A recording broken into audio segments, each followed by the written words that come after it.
Hello दोस्तों, इसका entertainment YouTube channel पर आप सबका स्वागत है दोस्तों आज मैं इस वीडियो में आप सबको एक ऐसी फिल्म के बारे में बताने वाला हूं दोस्तों, जिस फिल्म का नाम है दो बिहारी सब पे भारी।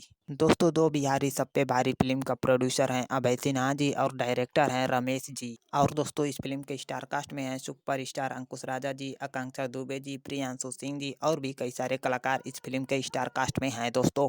और दोस्तों, इस फिल्म के गीतों में आवाज दिया है अंकुश राजा जी ने, अलका झा जी ने, प्रियंका सिंह जी ने, माही विश्वकर्मा जी ने, शिल्पी राज जी ने और वैष्णवी जी ने। और दोस्तों, आप सबको बता दें कि ये फिल्म एकदम शानदार फिल्म है दोस्तों। जी हाँ दोस्तों, ये फिल्म एकदम शानदार फिल्म है दोस्तों। और दोस्तों, इस फिल्म का सारा गाना एकदम शानदार है दोस्तों। जी हाँ दोस्तों, इस फिल्म का सारा गाना एकदम शानदार है दोस्तों। और दोस्तों, इस फिल्म के सारे कलाकारों ने इस फिल्म में एकदम शानदार काम किया है दोस्तों। और दोस्तों, इस फिल्म के बारे में कुल मिलाकर यही कहेंगे कि ये फिल्म बहुत बढ़िया फिल्म है दोस्तों। जी हाँ दोस्तों, ये फिल्म बहुत बढ़िया फिल्म है दोस्तों। तो चलिए दोस्तों, इस फिल्म का रिव्यू यहीं पर खत्म करते हैं दोस्तों। अगर इस फिल्म का रिव्यू आप सबको अच्छा लगा हो तो लाइक, कमेंट और सब्सक्राइब जरूर करिएगा दोस्तों। चलिए, धन्यवाद दोस्तों।